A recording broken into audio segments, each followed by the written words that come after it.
Ning, nagpakaon na ka? Okay na nang maglakaw-lakaw ka, pero ang... In my past, I fell in love with you. Hi guys, my name is Phil and welcome to Phil Dada Vlogs. For today's episode, I have a very special guest and this is the very first time, I think if I can remember it right, this is the very first time na magkaroon ako ng sit-down interview with a very special guest dito sa aking YouTube channel. Let me introduce to you my very good friend from London, from United Kingdom, Effie Barker. How are you? Oh, hi! Hello! Good to see you It's again. been a while. I know. So, thank you so much. At nandito ako sa iyong vlog at magkwentuhan at sa mga bagay-bagay. It's my pleasure to have you here. And I think it's easy to do an interview with someone that is very close to your heart, someone who is familiar. Kasi hindi na natin kailangan mag-prepare ng guide script or questionnaires because through our eyes, pwede na tayo nag-uusap. Of course. Chika-chika lang. Chika-chika. Kunyari, walang nanunood. Casual at hindi tayo magpapahalatang kinakabahan because the truth of the matter is I'm also nervous while doing this. But how are you? You are here in Surigao, beautiful Surigao City Island. Yes, I am here for a holiday.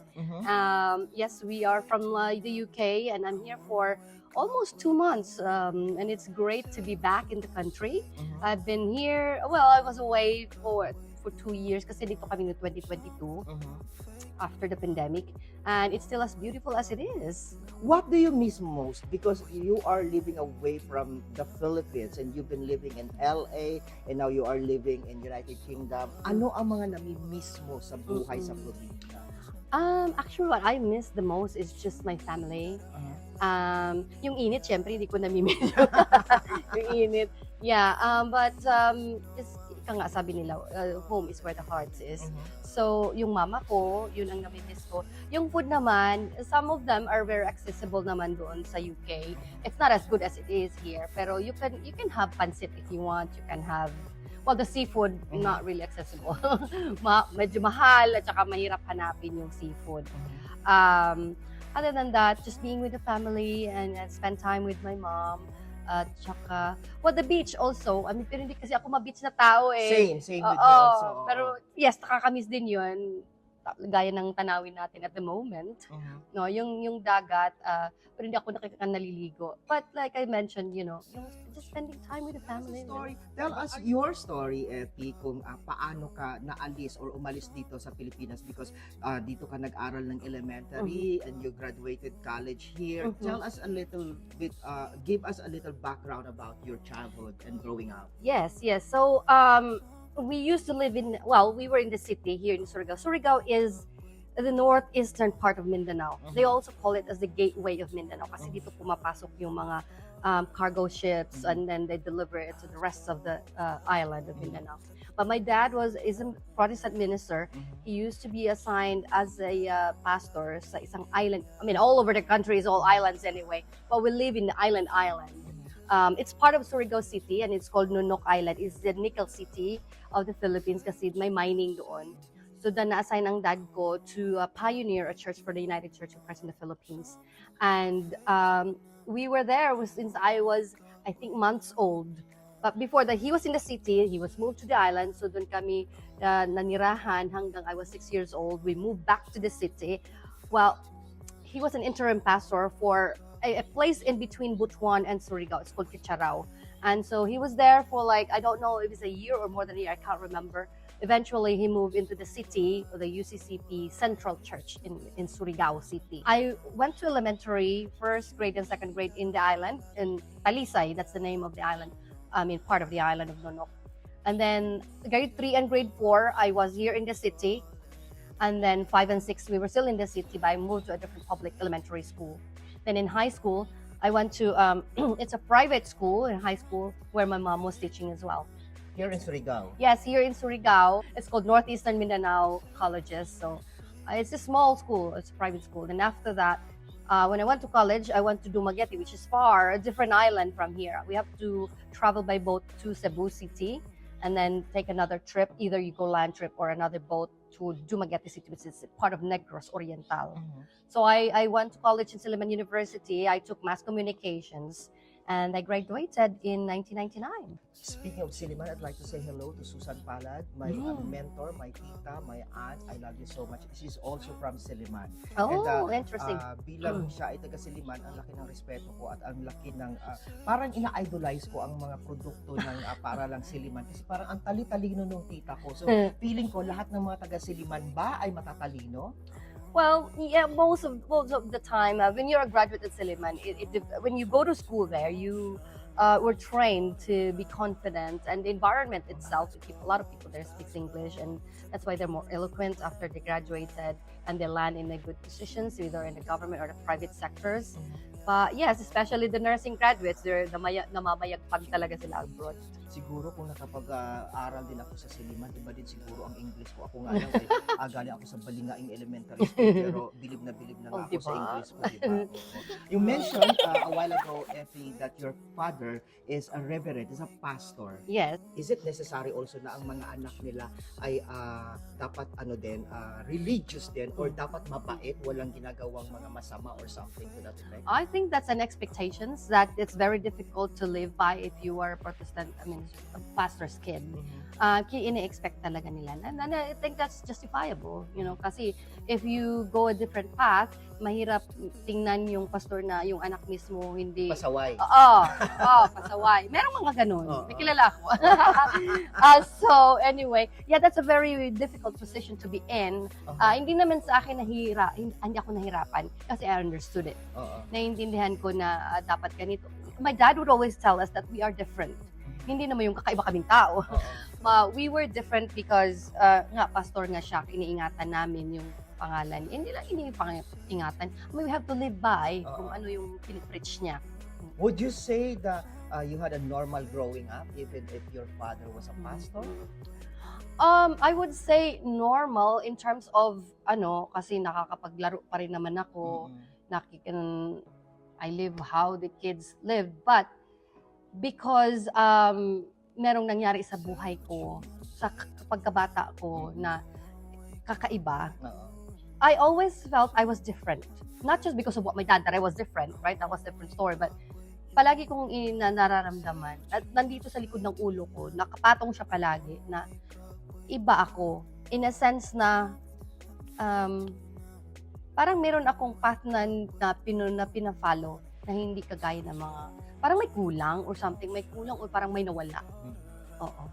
Babalikan ko yan mamaya dahil napadpad ako sa iyong website at meron akong nakitang article doon kung saan sinulat mo at sinunento mo ang iyong buhay. Very timely because sa kasalukuyan, Effie, ay may usap-usapan or isa sa mga major issues na pinag-usapan sa ating bansa ngayon ay itong molestation or sexual harassment na involve ang anak ni Nino Mulak na si Sandro Mulak. At ito nga ay biglang napukaw ang aking atensyon dahil nga naalala ko na napadaan ako sa iyong website at nabanggit mo nga doon na at one point ikaw ay biktima din ng molestation. Yeah, would you like to talk about it? Are you comfortable discussing about it? Yeah, pwede naman.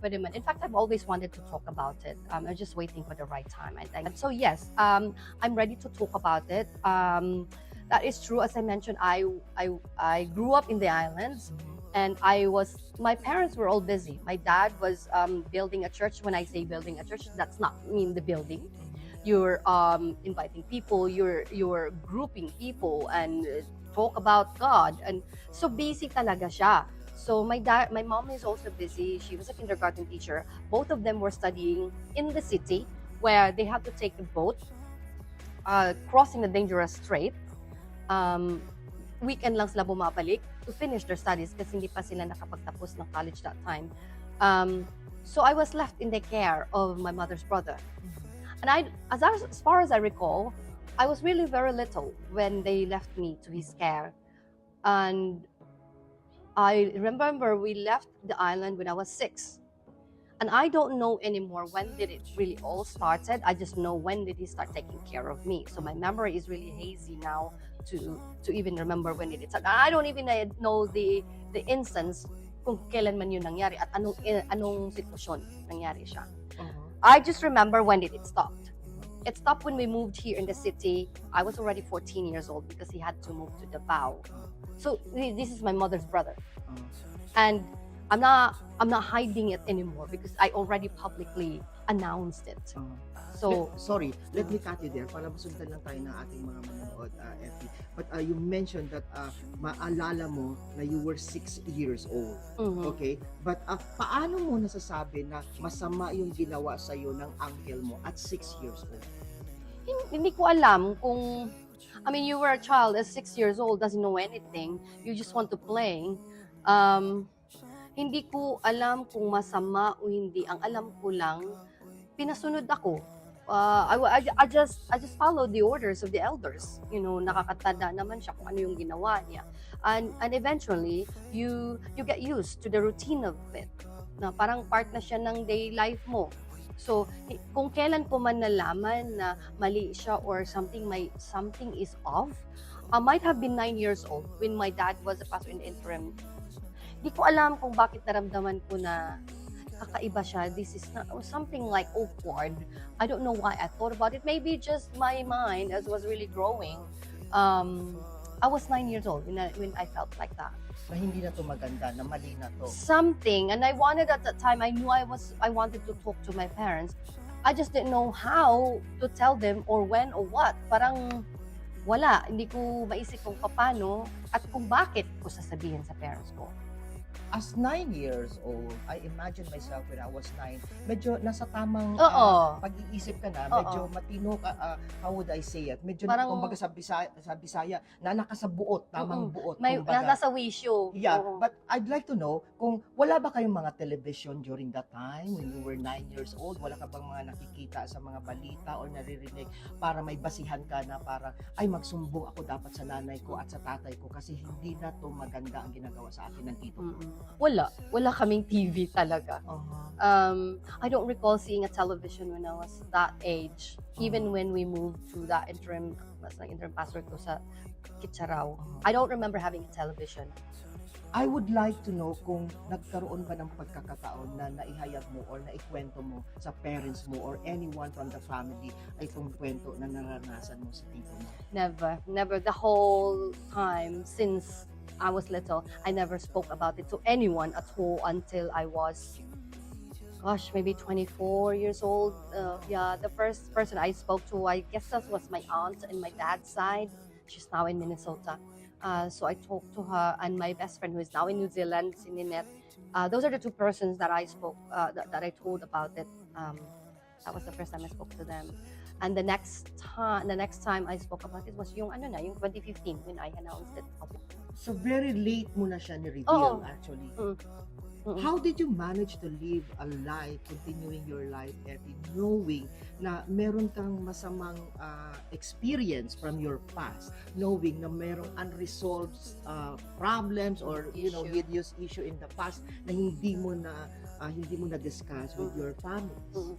I really don't know. I just maybe just my inner strength. And on top of that, I think what drives me all the time is the goal na tapusin ko yung pag-aaral ko. Kasi if I had to talk about it when I was little, tuloy-tuloy na yan. Alam na ng tao na I don't even want to use the word kahasa. Kasi parang in denial na nangyari. Parang uncomfortable ako na yung word. But anyway, ayokong malabel ako. Kahit maliit pa ako, naisip ko na yun. Una, si daddy din. Iniisip ko si daddy. Kung sasabihin ko to, my God, makakahiya sa daddy ko. Pastor pa naman. And he's not just a so-so pastor. She's a pastor of the Central Church of the city of Surigao. And not only that, he is a reverend. Pag reverend kasi, parang monsignor na yan yung archbishop. In Korean, it means, it's moksanim. Moksanim is well-respected pag moksanim. Grabe yung iniisip ko, my God, Surigao City pastor. Tapos, ayun, si daddy ang consideration. Pangalawa ko, hindi na ako makakatapos ng pag-aaral kasi mahihiya na ako, nandito na. Tapos, pag-uusapan ako, na yung ma-attach na yun sa pangalan ko.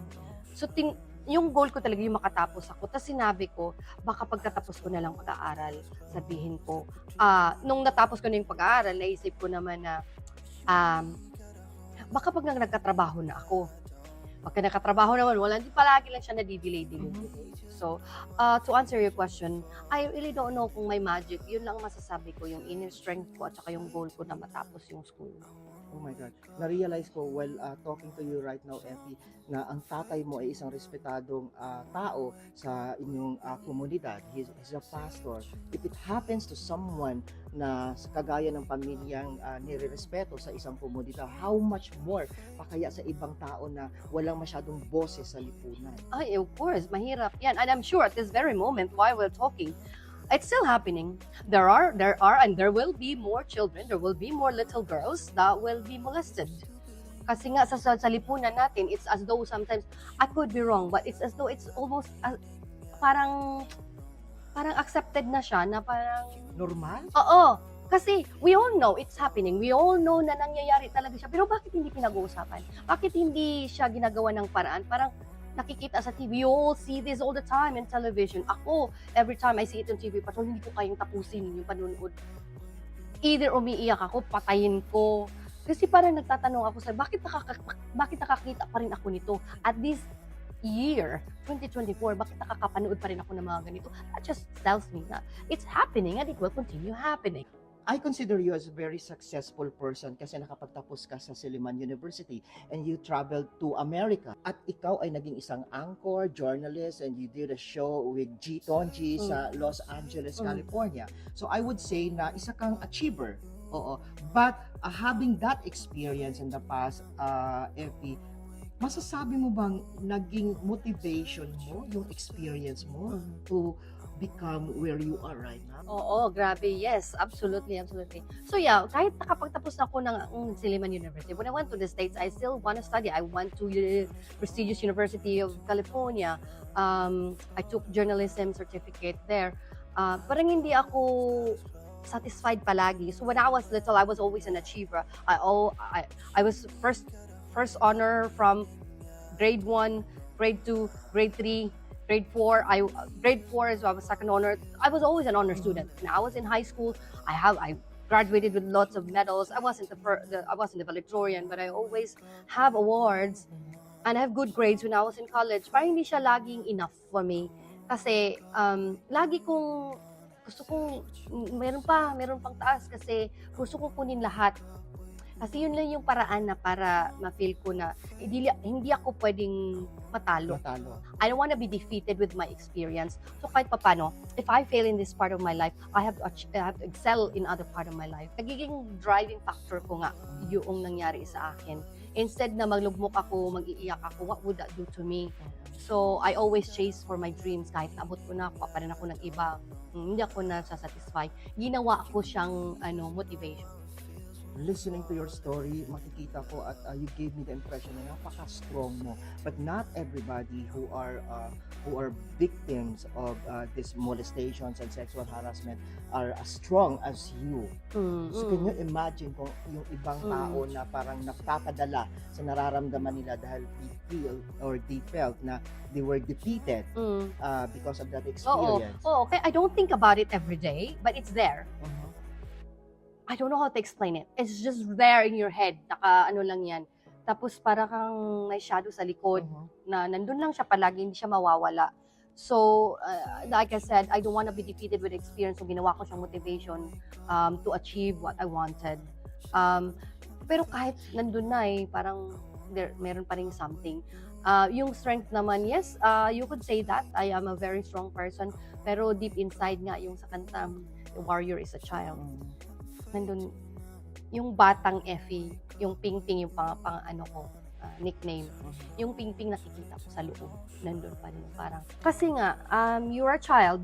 What can a child do? And you don't understand the things. And I really felt yun nga, nung nagpa-therapist ako dun sa UK, I went through a session with a psychiatrist. Yung word na unprotected, lagi siyang lumalabas. I felt I was unprotected. But then, how would I deal with it? Am I gonna blame my parents? Am I blaming my mom or my dad? They don't even know what was happening. All they thought that I was taken care of. After all, he was the brother of my mother. So I can't blame anyone. I can't blame my mom. I can't blame my dad. And yung sa session nga namin ng therapist ko, we were having a very difficult time moving on to the next step because nga, hindi ko magawa-gawang magalit sa uncle ko. Kasi nga, at some point, because I was a child and the familiarity of the situation, and it becomes a routine and it's a sensation. It's not a mutual decision kasi nga bata ka. It's a sensation. You feel good about it. So at some point, you will look for it. So at some point, parang feeling ko, kasalanan ko. I felt like maybe I invited him, or maybe he did that because I've done this. Now, kasi there will be times that you would look for it. So there was a point na dumalalim na talaga. We went really deep, going back into that cave, into the dark road. Nung kami lang ng therapist ko, bumalik talaga kami sa road. Tapos sinabi ko sa inyo, kinunto ko nangyari hanggang na point na nagalit na talaga ako. Sabi ko, pero hindi niya dapat gawin yun dahil bata ako sa kanya. My parents entrusted me to him. Doon lang natapos yung session na ano yung therapist sa akin. Sabi niya, that's it. You have to be angry with him because you were a child, you didn't know anything, you were just following. And I'm sure a lot of the victims and the survivors really can relate to that. Trust me, maniwala ka. Marami sa mga biktima, biniblame nila. They blame themselves sa nangyari. And kaya they don't come out in public. Nahihiya sila kasi nandun yun. Maniwala ka, meron yan. As we are talking, I see tears in your eyes. Meaning to say, are you still in pain? Nandun siya. Nasa sa ilalim. Hindi mo kasi mawala-wala yun eh. I don't know. Maybe some people have different way of dealing or you're healing. I don't know how you can be healed with that. Are you praying for forgiveness? For healing? For me, na ma-heal ako, I don't know. Parang nasanay lang kasi ako sa the way I heal is kinakalimutan. Whenever it comes to my mind, how I deal with this, ay pinapalitan ko siya ng happy thoughts. Inaano ko siya. May exercise din na pwede mong gawin. May exercise na pag dumating yun, pwede mong ganito gawin. Yun lang, inaano ko. Siguro, it might not be as great as others how they do it. Pero for me, parang tinatakpan ko lang. Kasi nga, lalo nang yung nanganak ako, when I had a child, there is a big responsibility in front of me, which is my child. So, kino-compartmentalize ko siya. Wala akong time isipin na yun, which was a great thing. Because nung dalaga lang ako, mas masakit siya. Lagi siyang nandun nakasunod. Ngayong may anak na ako, somehow, wala siyang lugar. Natatabunan siya, nasa baba na yung nangyari sa akin. Mas more on na-excite ka na sa bagong yuto ng Oo. buhay mo because you are a mom now to a 4-year-old beautiful Lyra. Ano ang epekto nito bilang isang ina? Yung experience mo in the past? Yeah. Well, hindi lang bilang sa ina, marami siyang epekto sa akin. I don't trust anyone literally. That includes my mom, my husband, anyone. I don't trust anyone. I always believe that anybody is capable of hurting me kasi nga, we are just human also. So, every dealing I have, I deal with people.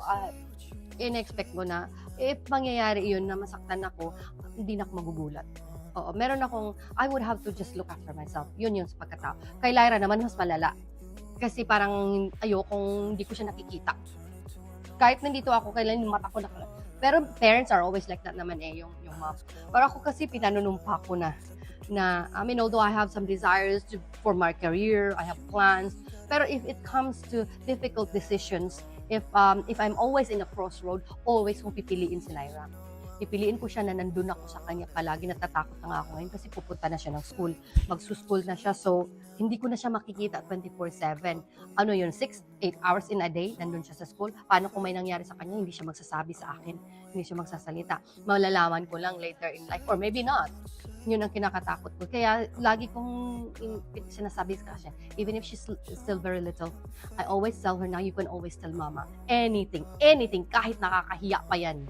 Hindi kaya makakaramdam ang anak mo na sobrang pagkihigpit because of your bad experience in the past? Probably. Probably. But I will tell her my story.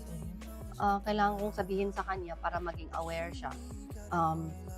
I hope na hindi ako masyadong mahigpit na to the point magrebelde siya. Nandun naman yung tatay niya to neutralize me siguro. But yeah, malala ang effect sa akin kasi super ako talagang protective na kailangan ko siya makita 24/7. Sasamahan ko siya sa buhay niya. But Effie, I want to know personally kung nasan na ang tito mo ngayon at nasa na ang kwento mo na to ngayon? Nabigyan ba ng tuldok ang naging experience mo, ang naging bad experience mo in the past? Nasa Davao siya, as I know. I'm pretty sure he's in Davao. Wala na kasi hindi naman pwedeng ihabla pa. As I was told, hindi na pwede. But I've already publicly announced it. People who knows him and people who knows me, everybody knows it already kasi nga nasa Facebook naman yan at very many people are aware of it. So yes, he's in Davao. Hindi naman siya nakulong. Wala ring repercussions. And the family also did not do anything. That would mean his relatives, yung mga siblings niya. My mom is aware of it, but she's already bedridden. So, and I'm not aware whether she would have wanted to do something or not. Kasi may sakit na nga siya. So, hindi ko nakita yung action. Kasi at the the first time I talked to my family, that means my immediate family, they asked me whether I would want to do something. And at that point, wala akong gusto pang gawin. I don't even want to announce it.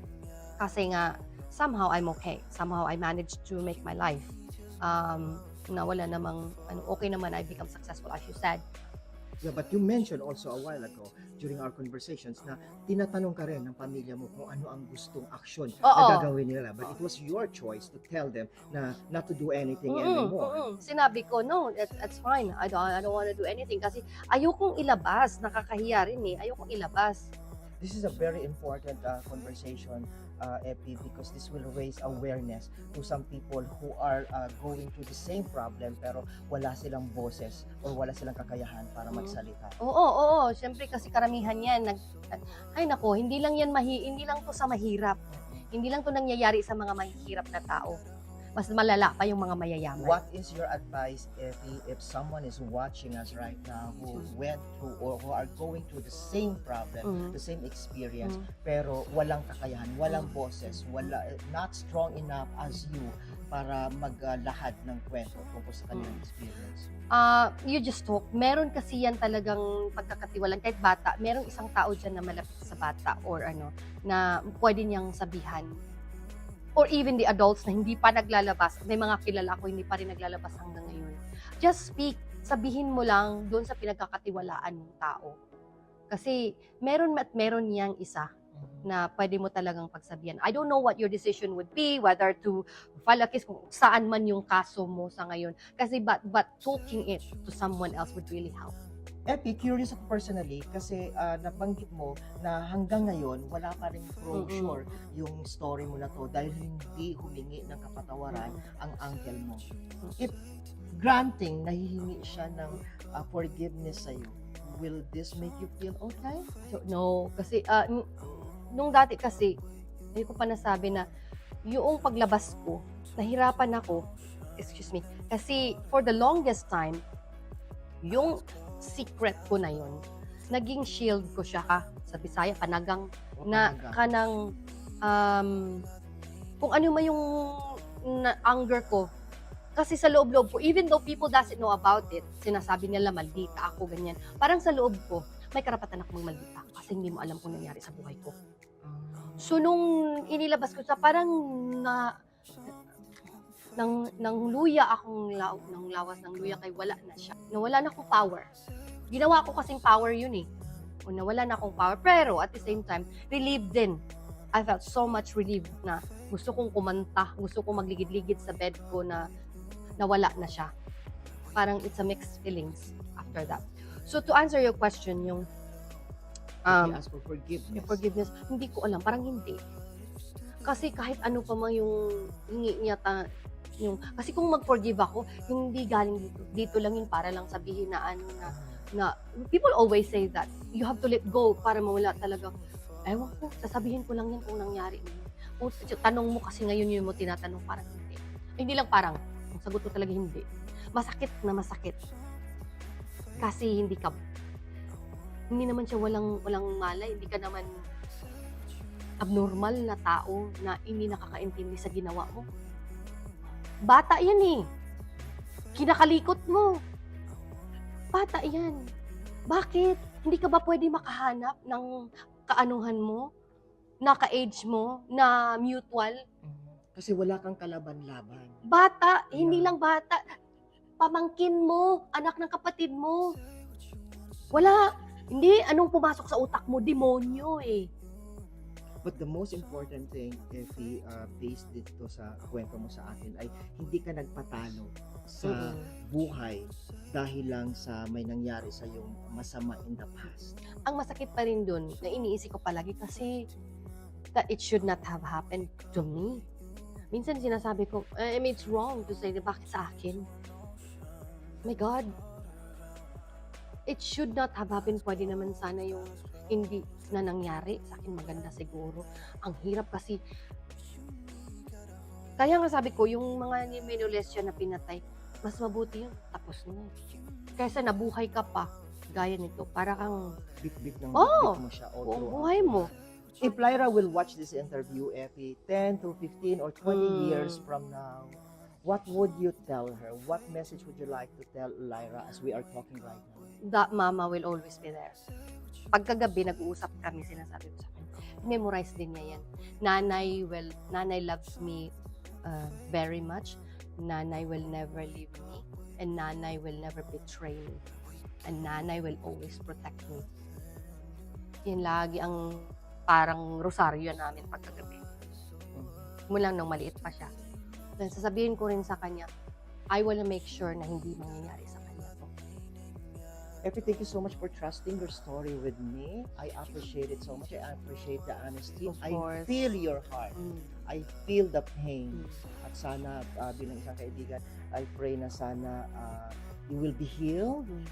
and you will have peace and comfort. And as habang lumalaki si Lyra, sana masubaybayan mo ang kanyang buhay, ang kanyang paglaki. And I am only praying that you will be fine. Mm-mm. You will be fine. No, thank you so much also because this is the first time I publicly like broadcast, on top of writing the article and sharing it publicly on social media.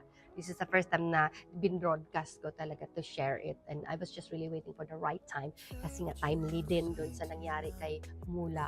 Kay Sandro muna. Mm-mm. May apology also sa lahat ng mga viewers kung hindi ko man nabigyan ng justice ang aming pag-uusap nito. Because like what I said, I'm a newbie. I'm not really a professional interviewer. But sana kahit papano nag-raise ng awareness sa pangkalahatan ng aming pag-uusap. Sana kahit papano nakakatulong at Oo. sana may nakuha kayong leksyon sa mga nanonood sa Umiiyak akin. na yung May, bata. Lyra is now Oo, crying sa oo. loob ng bedroom. So we have to end this interview. Thank you so much everybody, and I will write sa description box ang kanyang website at the same time ang kanyang YouTube channel. Thank you so much for watching this interview. I hope you could press the notification bell para ma-notify kayo pag meron akong mga bagong upload na video. Epi, any parting words? Yeah, as I wanted to mention also na itong bagay na to kasi nangyayari siya kahit saan. Kahit saang sector, mabata man yan, opisina, trabaho, simbahan, this is happening. Tanggapin natin yan and we have to talk about it kasi kung hindi natin pag-uusapan, parang the moment that we stop talking about important things, that's humanity or our life really ends. Yung mga bagay-bagay na nakikita natin na hindi lang natin pag-uusapan kahit alam na natin. So it's great, pag-uusapan natin yan and I hope my story would serves as an example and a lesson to everybody para sana may nakukuha kayo na lesson doon. Thank you. Yeah, of course. Thank you so much again to be part of your blog. Until next time. And also, please check on my interview with Boy Bunda Yes. sa YouTube channel ko, Effie Barker. Ilalagay natin yan sa description box ang detalye ng kanyang YouTube channel at Talk with Boy Abunda with Effie Barker. Yes. Thank you guys. Bye.